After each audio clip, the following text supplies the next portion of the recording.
wiilkii lagu faquuqay muuqaalka wejigiisa, shakiga la geliyey qofnimadiisa, loogu yeeray daanyeerka jambaseega Afrika, lagu jeesjeesay una baxsaday kaynta bahalgaleenka ah ee Sinsimeen Eli oo xarago garaaryaha tuuraya, u laafyoonaya sidii wiil uu taajir dhalay, ku labisan suud madow iyo kabo cadcad, ayaa soo diray fariin wadnaha jartay cunsuriyiintii u quuri waayey inuu yahay wiil la mid ah carruurta Rwanda ee la halgamaya duruufaha nolosha. isagoo la hadlayay janalka Afrimax waxa uu yiri waxay iigu yeeraan daanyeer, hadda caan ayaan ka ahay adduunka oo dhan, farxad ayaa noo bilaabatay aniga iyo hooyaday, waxaan haysanaa xoogaa lacag ah, garab ayaan ka helay walaalaha naxariista badan. hooyo saboola oo la tacaalaysa cudurka ilmadilanka ayaa ku ducaysatay inay hesho ugu yaraan cunug naafo ah, maadaama aysan nasiib u yeelan inay nolol ku aragto 5tii da'ood ee ugu horreysay carruurteeda. sanadkii 1991 eebbe waa ka ajiibay ducadeeda, isagoo siiyey wiilkeeda Sinsimeen Ali. hooyadii waxa ay sheegtay inuu ku dhashay si ka duwan carruurta kale, kaasoo leh madax yar oo u eg kubadda teniska, laakiin leh jir caadi ah. waagii uu socod baradka ahaa ayuu soo bilowday faquuqa iyo cunsuriyadda ee 10 sano ee la soo dhaafay ay ku hayeen dadka ku nool tuulada uu ku dhashay. Sinsimeen Eli oo dhibsaday magaca daanyeerka jambaseega ee loogu yeero, ayaa goostay inuu ku noolaado hawdka cidlada ah, balse hooyadii marna kama aysan hari jirin oo waxay ka goobi jirtay kaymaha jiqda ah. qoyskan waxa barwaaqo u horseeday raadreebkii uu baahiyey YouTube-ka Afrimax TV bishii Febraayo ee sanadkii hore, kolkaasoo suxufiyiintu ay soo gudbiyeen takoorka lagu hayo. markii ugu horreysay oo wariyeyaashu ay booqdaan qoyskan, waxa ku adkaatay inay u helaan cunto ay ku quudiyaan wiilka iyo hooyadii.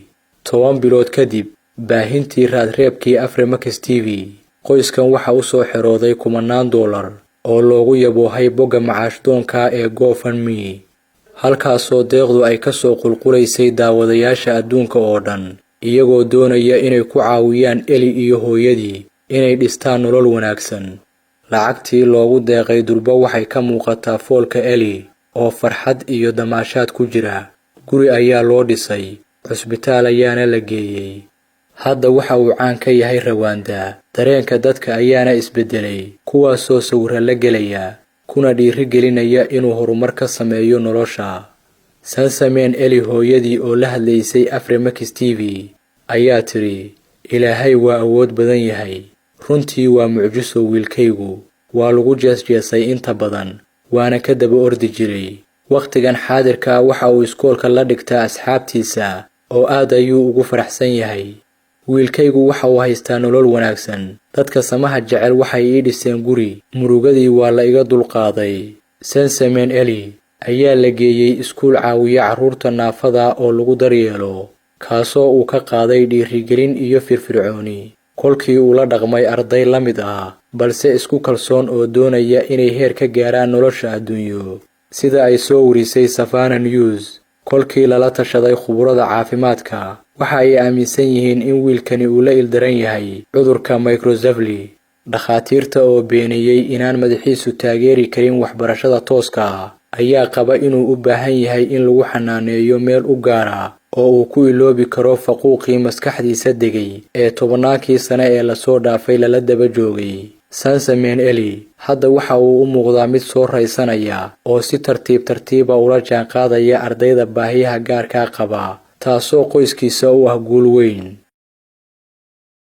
fursad dahabi ah. shirkadda Go Turkian Study waxay ku soo bandhigaysaa fursaddii ugu dambeysay sanadka 2021, taasoo ah ka qaybgelidda wajiga saddexaad ee imtixaanka YOS oo uu ardaygu ku heli doono 80% scholarship jaamacadaha ugu tayada badan dalka Turkiga iyo 50% qiimo dhimis adeegga fiisaha waxbarashada. si aad uga faa'iidaysato fursaddan dahabiga, hadda iska diiwaan geli xafiisyada shirkadda oo ku kala yaal Muqdisho, Hargeysa, Garowe, Boosaaso, Burco, Boorama iyo Nairobi, Kenya, ama kala xiriir nambarada shaashada kaaga muuqda.